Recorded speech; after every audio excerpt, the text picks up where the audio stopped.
मेरा नाम अमन है। हमें अपने घर में देखकर बुआ जी ने कहा, क्या ज़रूरी काम था जो यहाँ आना पड़ा। बुआ जी ने मेरी और मेरे पिताजी की तरफ नफरत भरी नज़रों से देखते हुए पूछा था। उनके शब्दों की ठंडी मोहर उस दिन के माहौल से कहीं ज़्यादा थी। मेरी उम्र तब 10 साल थी और मैं बच्चा था। डरता हुआ अपने पिताजी के पीछे खड़ा हुआ था, जबकि मेरे पिताजी के हाथ में एक मामूली से कपड़े में लिपटा हुआ मिठाई का डब्बा मौजूद था। मेरे पिताजी की आंखों में खामोश रिक्वेस्ट थी। वो जानते थे कि हम यहाँ पर एक नाकाबिले बर्दाश्त दीवार को फलांगने के लिए आए हैं। ये दीवार थी घमंड और गरीबी की। हमने किसी तरह उनके आलिशान ड्राइंग रूम में कदम रखा था। मैं अमन अभी भी उस शाम के अंधेरे और हमारे घर के पंखे की आहट को महसूस कर सकता हूँ, जब मेरे बड़े भाई अयान ने लगातार कई दिनों से बेबसी से दीवार को घूरा था। हमारे घर की इकलौती रोशनी जो बिजली के तारों की कमी से धीमी पड़ गई थी, मेरे भाई के चेहरे पर पड़ती और उसकी आंखों में खामोश रिक्वेस्ट नजर आती थी।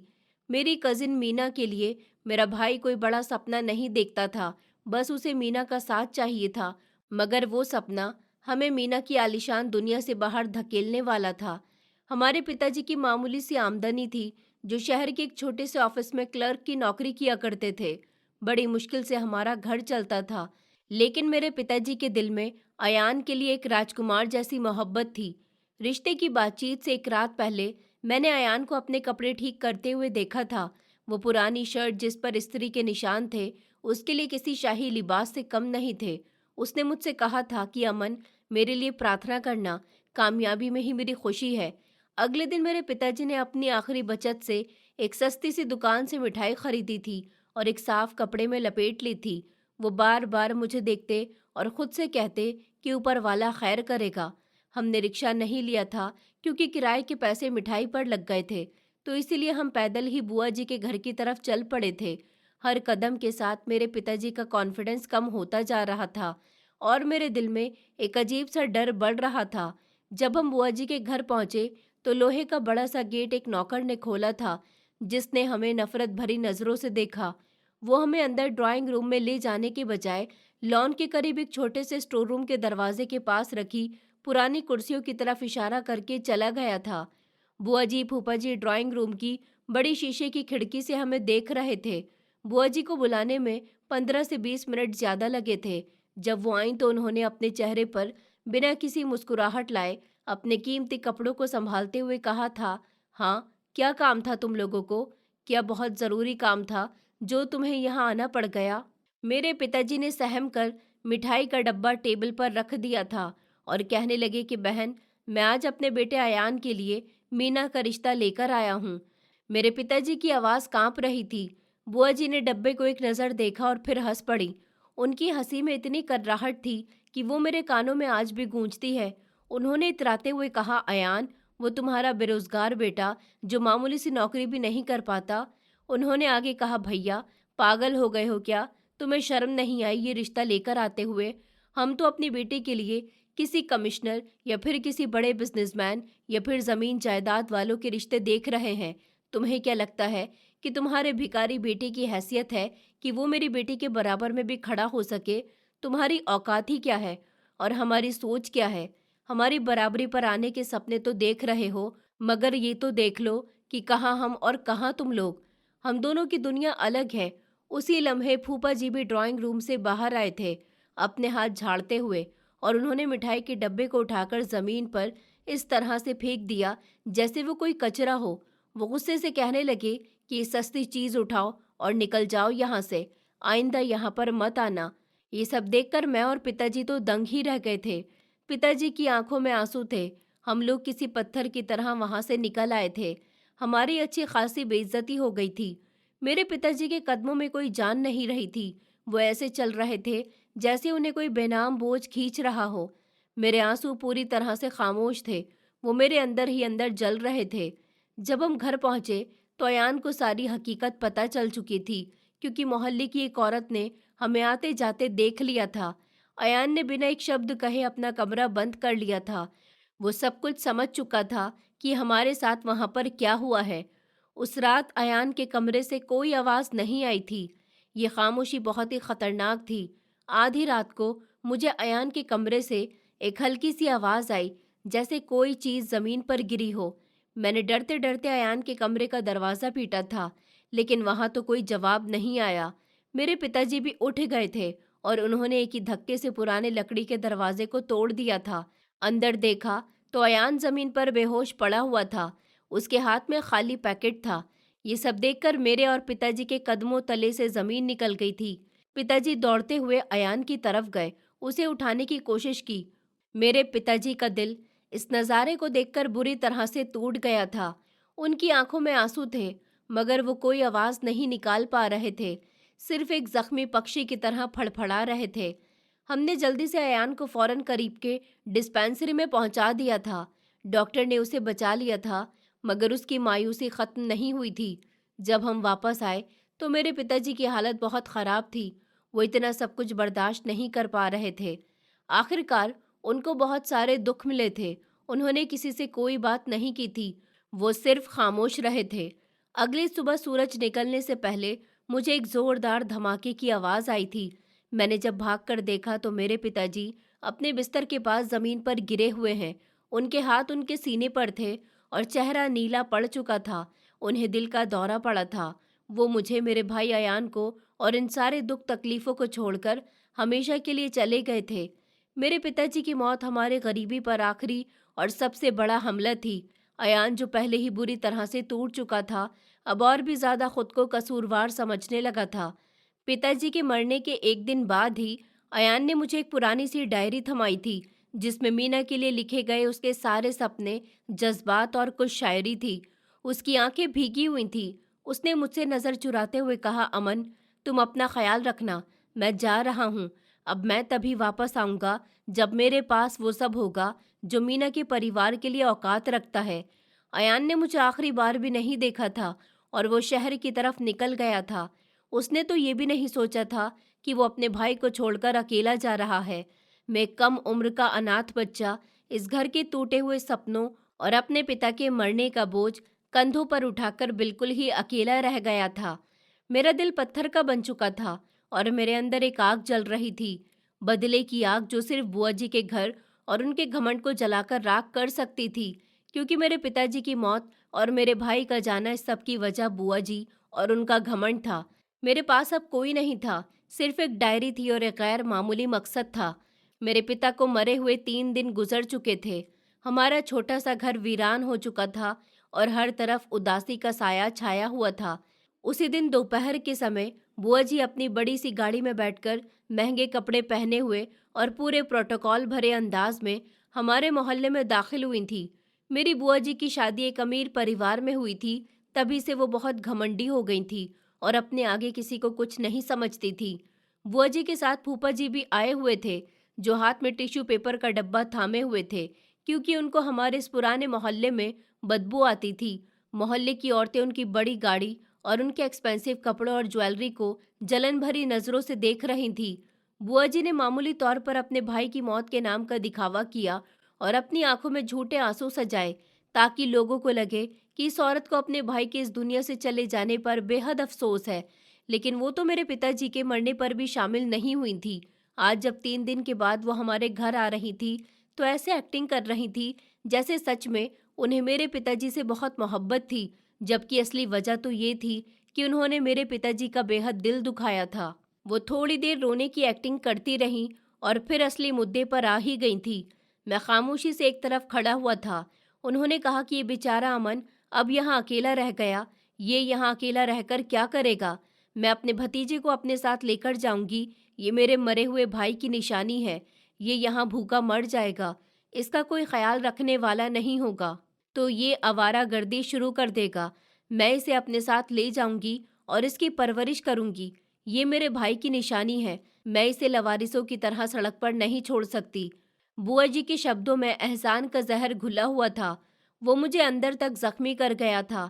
मैं जानता था कि यह हमदर्दी नहीं, बल्कि एक मुफ्त का नौकर हासिल करने की चाल है। मेरे पास कोई चारा नहीं था, इसलिए नहीं कि मुझे उनके घर में पनाह चाहिए थी, बल्कि इसलिए कि मेरा बदला उन्हीं के घर जाकर उनके घर की दीवारों से शुरू हो सकता था। मेरे लिए तो और भी ज़्यादा आसानी पैदा हो गई थी। वो खुद मुझे अपने घर ले जाने के लिए आ गई थी। बुआ जी मुझे अपने साथ लेकर चली गईं। उनके घर का गेट मेरे घर से कई गुना ज्यादा बड़ा और शानदार था।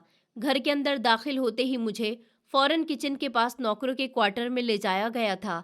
बुआ जी के आलीशान घर का वो नौकरों का क्वार्टर जहां मुझे धकेल दिया गया था, ये मेरे लिए सिर्फ एक कमरा ही नहीं बल्कि कैद का एक खामोश महल था। और फिर कई साल इसी तरह से गुजर गए थे।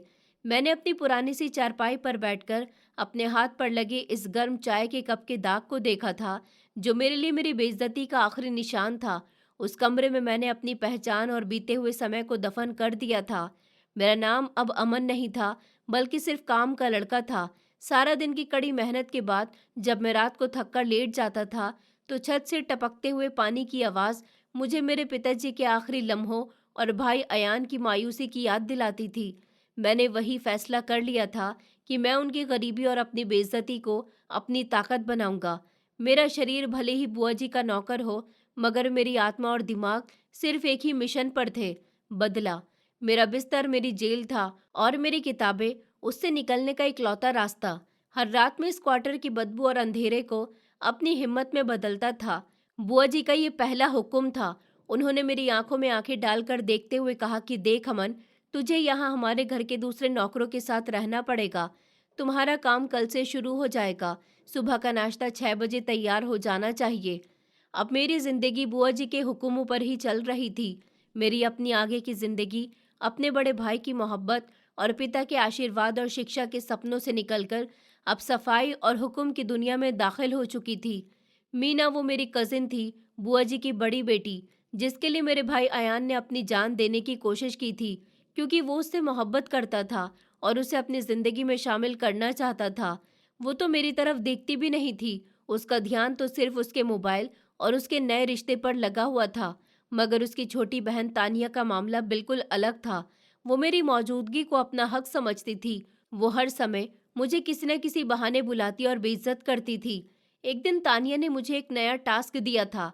उसने कहा कि अमन, ये मेरे एक्सपेंसिव वाइट शूज़ हैं, इनको पॉलिश कर देना, मगर ध्यान रहे कि इन पर एक भी दाग नहीं लगे, वरना तुम्हारी खैर नहीं है।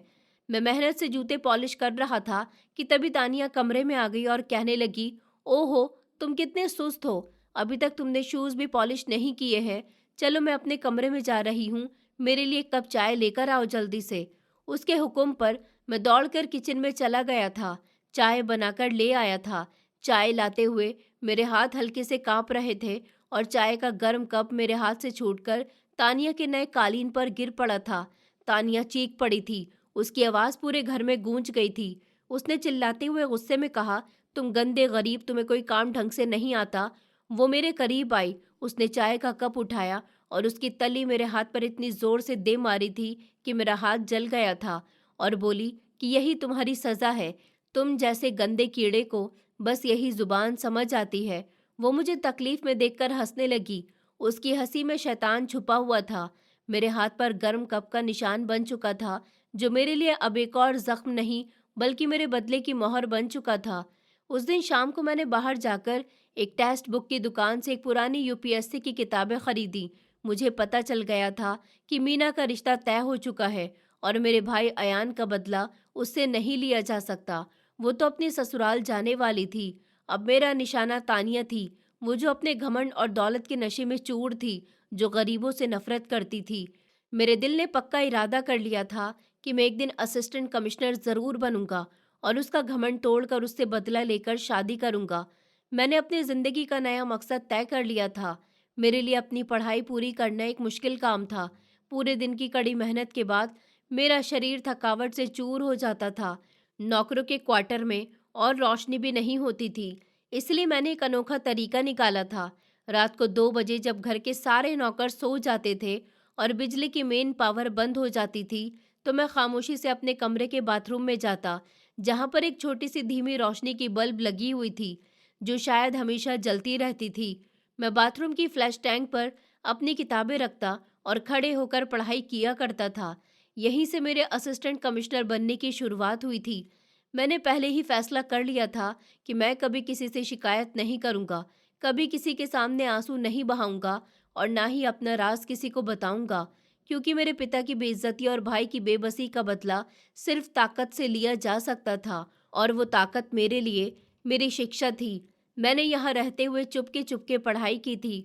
मैंने अपने भाई की दी हुई डायरी को अपने पास रख लिया था। उसके जज्बात और शायरी मेरे लिए ईंधन का काम कर रही थी। ये मेरी खामोश बगावत थी, एक अनाथ नौकर की, बुआ के आलीशान महल के खिलाफ। बाथरूम की धीमी रोशनी मेरा इकलौता सहारा बन चुकी थी। मेरी शिक्षा एक पूरी तरह से खुफिया मिशन थी, एक ऐसी बगावत जो खामोशी से बुआ जी के महल की बुनियादों में पल रही थी। अगर बुआ जी को या तानिया को पता होता कि वो जिस नौकर से सुबह की चाय बनवाते हैं वो रातों को अपनी शिक्षा पूरी करता है, तो वो मेरी किताबों को जलाकर राख कर देती। मैंने एक पुराने जंग लगे हुए संदूक में अपनी सारी पुरानी किताबें और नोट्स छुपाकर रख दिए थे। ये संदूक नौकरों के क्वार्टर में पड़ा रहता था और कोई इसे हाथ नहीं लगाता था। उसी संदूक में मेरे भाई की दी हुई डायरी भी सलामत रखी हुई थी। मगर अब मैंने अपनी एक नई डायरी बना ली थी, जिसमें मैं अपने असिस्टेंट कमिश्नर बनने के प्लान और अपनी पर्सनल बातों को कोड वर्ड्स में लिखता था। मिसाल के तौर पर किचन का मतलब इंग्लिश में ग्रामर था और कचरा उठाने का मतलब डायरेक्ट था। फूफा जी, जो खुद को घर का मालिक समझते थे, हकीकत तो ये थी कि उनके अपने ही घर में कोई अहमियत नहीं थी। वो बुआ जी के जूते की तरह थे। वो मुझसे हमेशा ऐसे काम करवाते थे जो नौकरों की जिम्मेदारी नहीं होते हैं। उनका ख्याल था कि मैं मेहनती हूँ। एक रात फूफा जी ने मुझे रात के 1 बजे जगा दिया था और कहा था कि गाड़ी की हेडलाइट फ्यूज हो गई है। जाओ अमन, उस सड़क पर मेरी गाड़ी ठीक करवा कर लाओ, वरना सुबह ऑफिस जाने में देर हो जाएगी। मैंने सर्दी में ठिठुरते हुए वो काम किया था। बुआ जी ने मुझे सिर्फ आधा कप चाय दी थी और कहा था कि शाबाश, तुम मेरे बड़े बेटे की तरह हो जो हर काम संभाल लेता है। उनका ये ढोंग मेरी अंदरूनी नफरत को और भी बढ़ा देता था। ऐसे ही एक सख्त दिन के बाद रात को बाथरूम की धीमी रोशनी में पढ़ाई करते करते मेरी आंखों के सामने अंधेरा छा गया था। मैंने कई दिनों से ठीक से खाना भी नहीं खाया था। बुआ जी ने मुझे 2 टाइम की रोटी तो दी थी, लेकिन उससे मेरे दिन भर की मेहनत पूरी नहीं हो रही थी। मेरे शरीर ने जवाब दे दिया था और मैं बेहोश होकर वहीं जमीन पर गिर पड़ा था।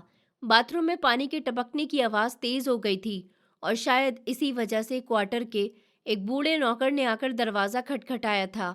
जब उसे कोई जवाब नहीं मिला तो उसने दरवाज़ा तोड़ दिया और मुझे इस हालत में देखकर होश में लाया था। बुआ जी ने ये सुनकर सोचा कि ये नाटक करता हुआ बुआ जी ये सुनकर मुझे सोचती कि नाटक करता हुआ समझा था। वो कहने लगी कि ये तो हमेशा थका हुआ रहता है, कामचोर है। इसे 2 दिन सिर्फ पानी पर रखो ताकि इसकी अक्ल ठिकाने आ जाए। हालांकि मेरी कोई गलती भी नहीं थी, मगर इस हादसे ने मेरे इरादे को और भी पक्का कर दिया था।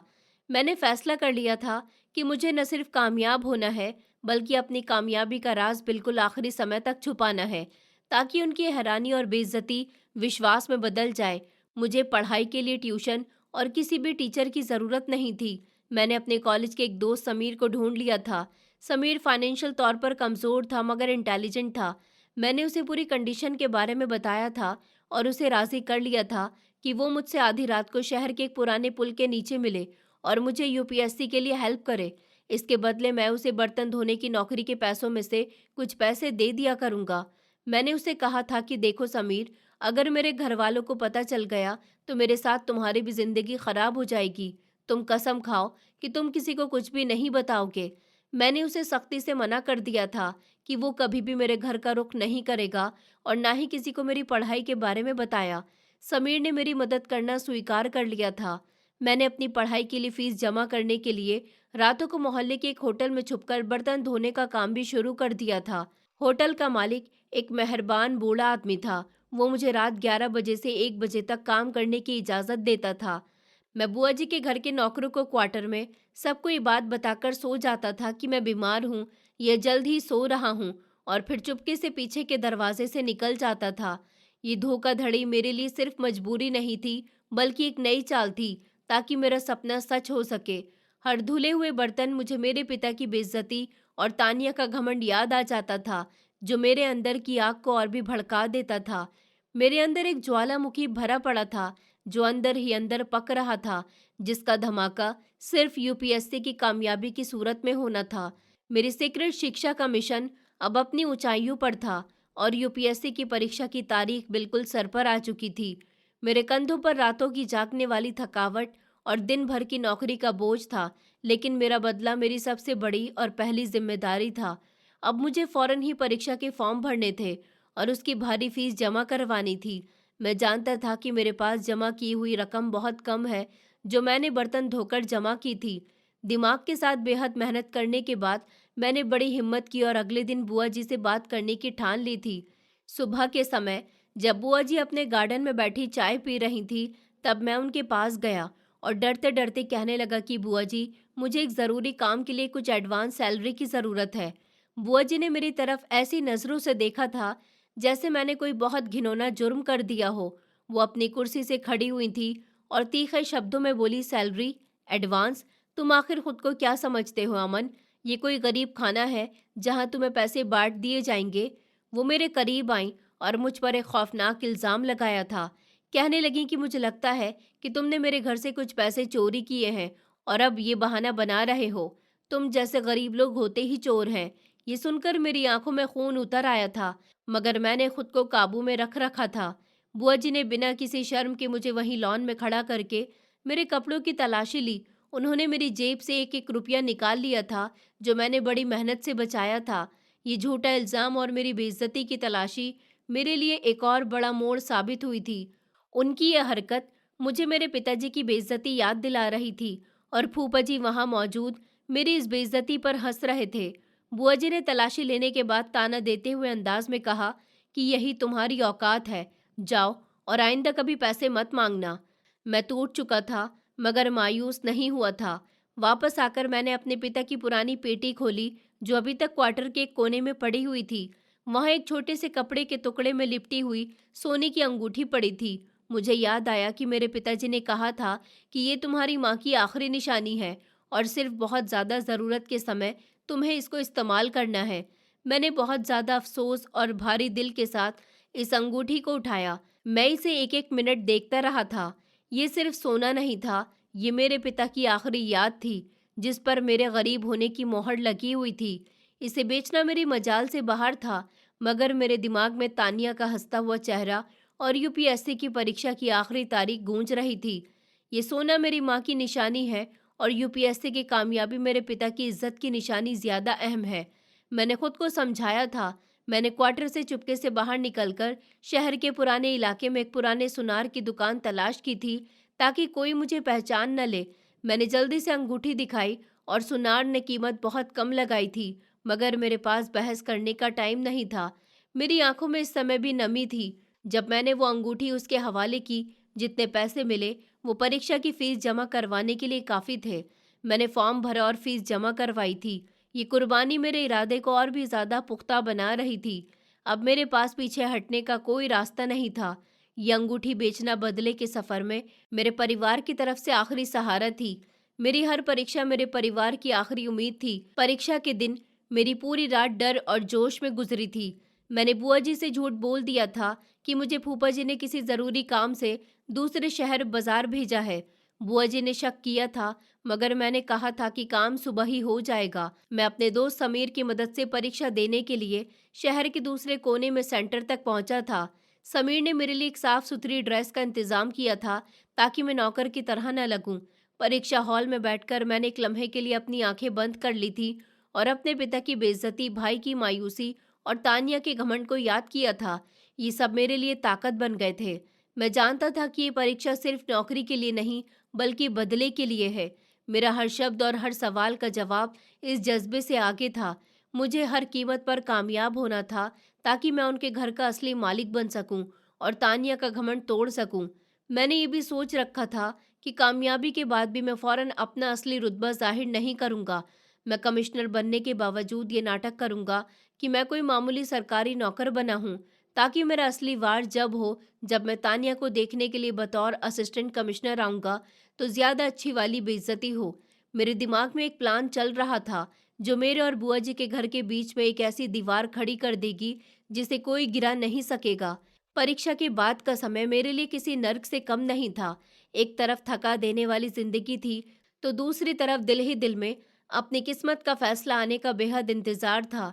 मैं दिन भर बुआ जी के घर में बर्तन धोता रहा था, लॉन की सफाई करता रहा और ड्राइंग रूम में झाड़ू लगाता रहा, मगर मेरे दिमाग में सिर्फ एक ही ख्याल था, क्या मैंने इतनी बड़ी कीमत चुकाकर अपने पिता की आखिरी निशानी उस अंगूठी को बेचकर कामयाबी हासिल की। हर घंटा मेरे लिए एक सदी के बराबर था।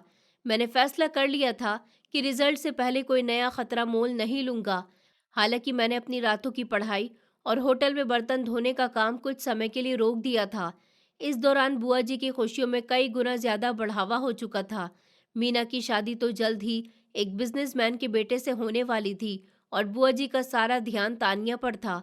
उन्होंने अखबार में शादी के इश्तिहार देना शुरू कर दिए थे, जिसमें साफ तौर पर लिखा हुआ था कि सिर्फ बड़े सरकारी अफसर या बड़े बिजनेसमैन ही हमसे कांटेक्ट करें, जो बेहद अमीर हों और जिनका कारोबार पूरे शहर में फैला हुआ हो।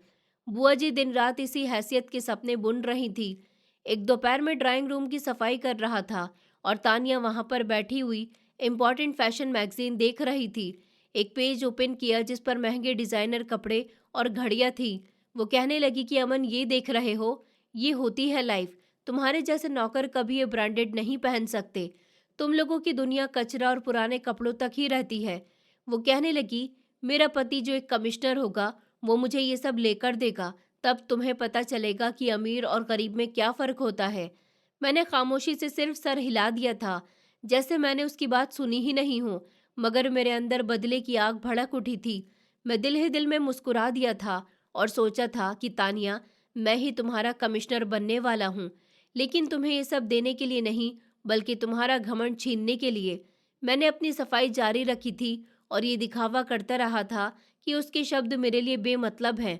अगली शाम जब मैं गार्डन में पौधों को पानी दे रहा था, तो मेरे दोस्त समीर ने मुझे फ़ोन किया। उसकी आवाज़ बेहद जोश में थी। उसने कहा, अमन, तुमने तो कमाल ही कर दिया। तुम्हारी किस्मत बदल गई है। रिजल्ट आ गया है और तुमने टॉप किया है। तुम असिस्टेंट कमिश्नर बन गए हो।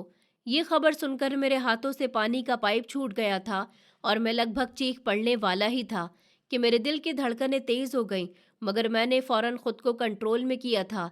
मैंने फौरन अपना दिमाग लगाया और समीर को सख्ती से कहा कि सुनो समीर, फौरन कॉल बंद कर दो और खबरदार कि ये खबर मेरे मरने से पहले किसी को पता नहीं चलनी चाहिए, खास तौर पर मेरे घर वालों को।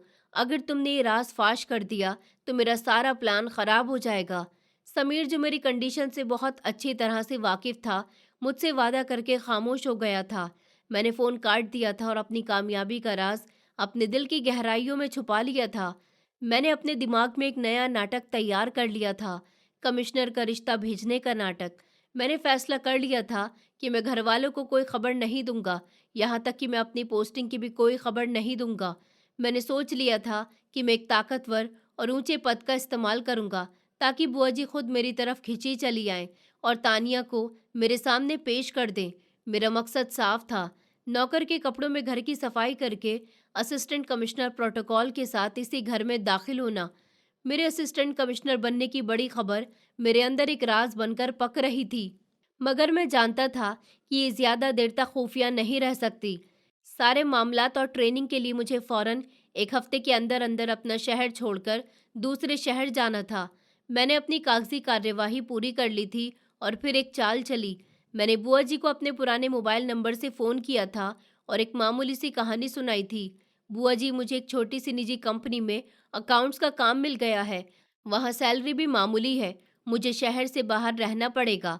बुआ जी का रिएक्शन बिल्कुल वैसा ही था जैसी मुझे उम्मीद थी और तानिया खुश हो गई थी कि घर से एक नौकर का बोझ टल गया। बुआ जी ने मेरी बात सुनकर हंसते हुए कहा कि चलो, किसी न किसी काम के तो तुम हुए, भले ही क्लर्क की ही नौकरी मिली है और हमें ज़्यादा से ज़्यादा पैसे भेजते रहना। उन्होंने मेरी ट्रेनिंग या फिर मेरे करियर के बारे में कोई दिलचस्पी नहीं दिखाई थी। सिर्फ इस बात पर उन्हें विश्वास हो गया था कि मैं अब उनकी आंखों के सामने नहीं रहूँगा। ये मेरे लिए एक बेहतरीन मौका था। मैंने अपने कपड़ों का एक छोटा सा बैग लिया और उसी रात चुपके से घर से निकल गया था। नए शहर में अपनी ट्रेनिंग शुरू करने के बाद मैंने अपना बदला लेने वाले प्लान का फोकस करना शुरू कर दिया था। सबसे पहले मैंने एक बड़े और मशहूर वकील से मुलाकात की थी, जो शहर के बड़े बड़े परिवारों से संबंध रखते थे। मैंने उन्हें अपनी सारी कंडीशन बताई, मगर ये जाहिर कर दिया कि मैं अपने एक दोस्त की तरफ से उनसे मदद मांग रहा हूँ, जो एक असिस्टेंट कमिश्नर है। मैंने वकील को सख्ती से कह दिया था कि वो मेरा असली नाम रुतबा जाहिर ना करे, बल्कि सिर्फ मेरे दिए गए नकली परिवार की प्लानिंग को इस्तेमाल करे। मैंने वकील को एक राज दिया था उन्हें खुद को एक अमीर और बड़े परिवार के वकील के तौर पर पेश करना था, जो मेरे दिए गए नकली परिवार के लड़के के लिए तानिया का रिश्ता बुआ जी के घर ले जाए। वकील अरशद जी बेहद होशियार इंसान थे और अपनी बातों के तरीके से उन्होंने बुआ जी के घर जाकर बातचीत की शुरुआत कर दी थी और रिश्ता ऐसे अंदाज में लिया था कि बुआ जी का लालच बेहद ऊंचाई को पहुंच गया था। वकील ने नकली लड़के के रुतबे की तारीफ में जमीन आसमान एक कर दिया था और उनको बताया था कि असिस्टेंट कमिश्नर साहब की सैलरी और उनका प्रोटोकॉल उनकी शान और शौकत भरी जिंदगी है। ऐसा रिश्ता मिलना तो किस्मत वालों का काम है। बुआ जी का लालच जाग उठा था।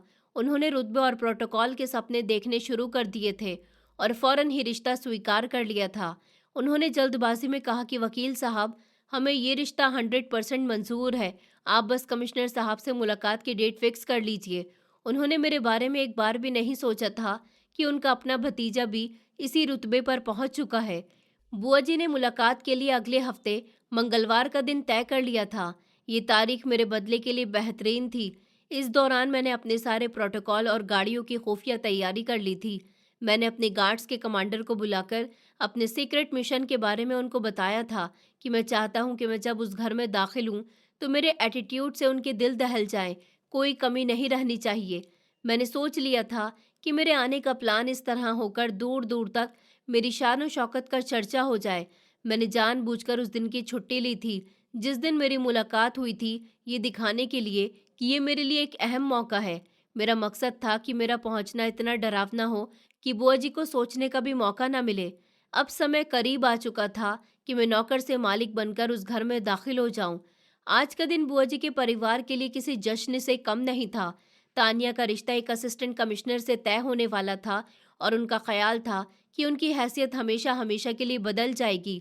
मैंने अपनी मामूली सी कंपनी से छुट्टी ली हुई थी, जिसका फेक बहाना मैंने बुआ जी को बता दिया था, लेकिन हकीकत में मैंने अपनी ही जाने की तैयारी के लिए छुट्टी ली थी। सुबह सवेरे ही बुआ जी ने मुझे फ़ोन करके हुक्म दिया था कि अयान, तुम्हारी कंपनी की छुट्टी है, इसलिए तुम जल्दी से घर आ जाओ।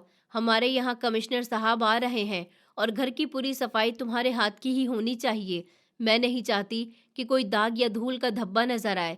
ये उनकी तरफ से आखिरी बेइज्जती थी जिसे मैंने मुस्कुराकर स्वीकार कर लिया था। मैं नौकर के पुराने कपड़ों में शामिल था, दोबारा उसी घर में दाखिल हुआ जहाँ मेरे पिता की बेइज्जती की गई थी। बुआ जी ने मुझे देखते ही मेरे लिए एक लंबी लिस्ट सुना दी थी और कहने लगी, काम से फ्री होकर फौरन ड्राइंग रूम का फर्नीचर पॉलिश कर देना, लॉन के फालतू पत्तों को हटा देना। सबसे पहले मैं ड्राइंग रूम में सफाई कर रहा था जहां तानिया अपने कमरे के बाहर आई। वो एक महंगा ड्रेस पहनकर राजकुमारी बनी हुई थी। उसके चेहरे पर घमंड और एटीट्यूड साफ झलक रहा था। उसने मुझे देखा और मुंह बनाकर कहा कि अमन, मेरे शूज़ पर आजकल बहुत धूल पड़ी रहती है। जल्दी से मेरे कमरे में आओ और मेरे सारे जूतों को चमका दो और याद रखना, मैं आज बहुत अहम लोगों से मिलने वाली हूँ। मैं खामोशी से उसके पीछे उसके आलीशान कमरे में चला गया था। कमरे में परफ्यूम की खुशबू फैली हुई थी। तानिया बेड पर लेटी हुई थी और उसने अपने नए जूते मेरे सामने फेंक दिए थे और कहने लगी कि इनको जल्दी से पॉलिश कर दो। फिर मेरी बेइज्जती करने लगी कि तुम तो नौकर की जिंदगी गुजारते गुजारते ही मर जाओगे। अमन, तुम्हारी किस्मत तो यहीं पर ख़त्म हो जाएगी और मेरी किस्मत का सितारा आज चमकने वाला है। उसकी ये बात मेरे सीने में तीर की तरह लगी थी। मैंने अपने गुस्से पर काबू पा लिया था। मैंने झुककर उसके जूते पॉलिश कर दिए थे और दिल ही दिल में अपने आप से कहने लगा कि बस 1 घंटा और तानिया, उसके बाद तुम्हें तुम्हारी असली औकात याद आ जाएगी। ये जूते मेरे हाथों से आखिरी बार पॉलिश हो रहे हैं। सफाई और पॉलिश का काम पूरा करने के बाद मैंने हॉल की सफाई शुरू कर दी थी।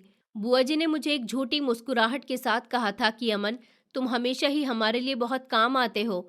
ऊपर वाला तुम्हें छोटी मोटी तरक्की दे दे। उनके ये एहसान भरे शब्द मुझे और भी तकलीफ पहुंचा रहे थे। मैंने सफाई खत्म की और बुआ जी से इजाज़त लेने लगा कि बुआ जी, मैंने सफाई कर दी है, अब क्या मैं जा सकता हूँ? बुआ जी ने टाइम देखा और मुझे डांटते हुए कहने लगी कि नहीं, अब यहाँ पर मत खड़े होना, बाहर चले जाओ और गेट से भी दूर रहना। मुझे नहीं चाहिए कि कमिश्नर साहब तुम्हें इस हालत में देखें और हमारी नाक कट जाए। फौरन अपने नौकरों वाले क्वार्टर में जाकर छुप जाओ। उनका ये हुक्म मेरे लिए जीत का आखिरी इशारा था।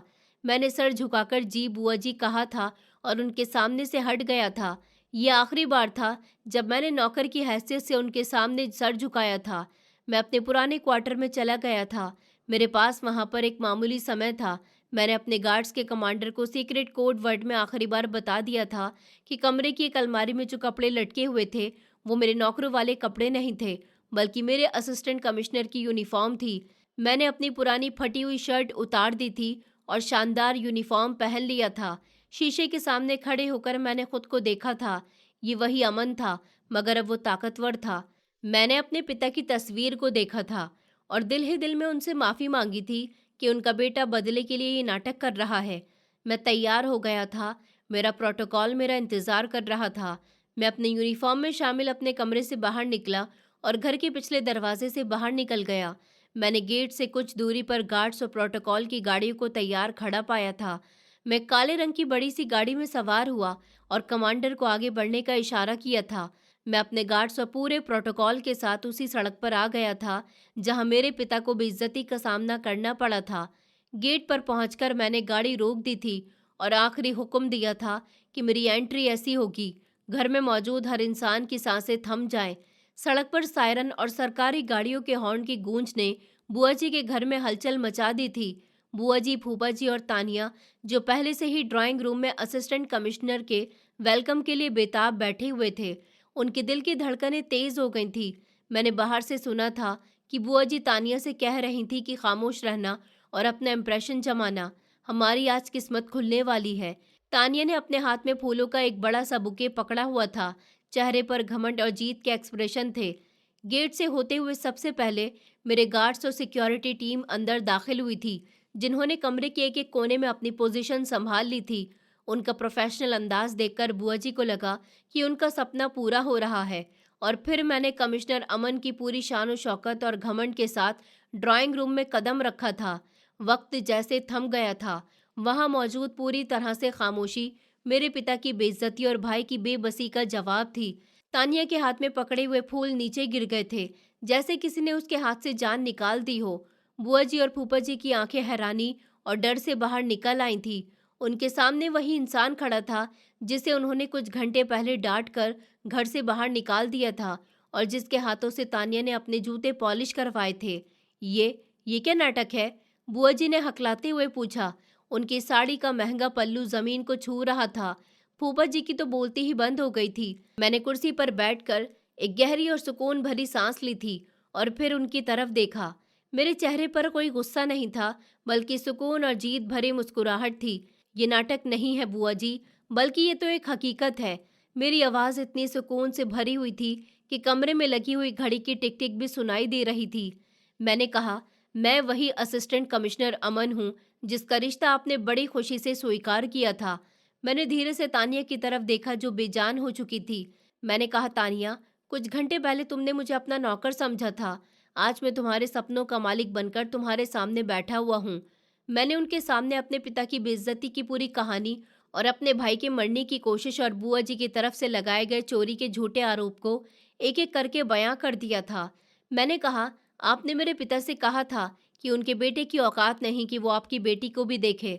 मैं आज आपको ये बताने के लिए आया हूँ कि मेरे पिता का बेटा न सिर्फ औकात रखता है, बल्कि आपकी बेटी के लिए सबसे बड़ा और परफेक्ट रिश्ता भी उसी का है। मैंने अपनी कुर्सी से उठते हुए उन सबको देखते हुए कहा था कि मैं ये शादी का रिश्ता लेकर नहीं आया था।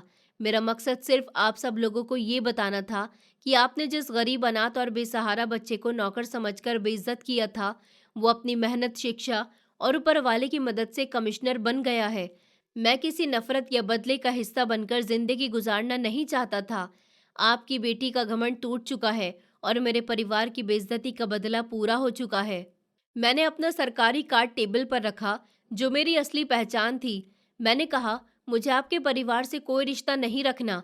मैं तो सिर्फ आप लोगों को आपकी असल पहचान और असली औकात दिखाने के लिए आया था कि मेरी औकात के सामने आप लोगों की औकात अब कुछ भी नहीं है, क्योंकि आपके लिए तो सबसे ज़्यादा औकात मायने रखती है। इतना कहकर मैंने दरवाजे की तरफ कदम बढ़ा दिए थे। मेरे गार्ड्स हरकत में आ गए थे। बुआ जी और तानिया रिक्वेस्ट करना चाहती थी, लेकिन मैंने उनकी तरफ देखे बिना अपने गार्ड्स को दरवाज़ा खोलने का इशारा किया था। मैं घमंड भरे अंदाज में चलता हुआ बाहर निकला था और अपना पूरा प्रोटोकॉल लेकर वहां से चला गया था।